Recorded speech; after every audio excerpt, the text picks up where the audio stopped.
Hello, welcome to the Resus area of the new emergency department.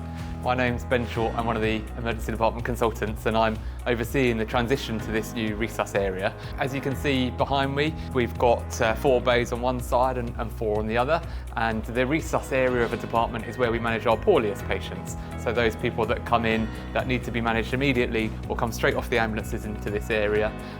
The advantages of our new Resus is that it, as you can see, nice and shiny and painted and clean, but also it's double the capacity of our previous area. So we used to have 4 bays in our old Resus area, now we've got 8. That allows us to really make sure that we can manage the poorliest people in the place that's going to be best for looking after them, with both the nurses and the doctors here, staff to be able to look after them immediately. We have some new equipment and new kit being installed, and we have more areas for relatives as well for these patients to be able to come and sit and that we can bring in to see.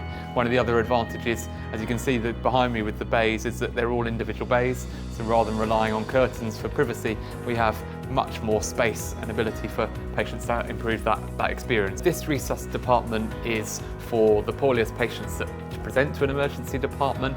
It obviously requires a lot of nursing and medical staffing and highlights the importance for us to be able to manage this area safely, that people who have less pressing medical concerns seek help in those other appropriate areas. So whether that's phoning 111 or at the emergency department, perhaps you might be redirected to other areas in the hospital. It allows us to focus on some of the poorliest patients in this new area so we can provide the best care for them in a timely fashion.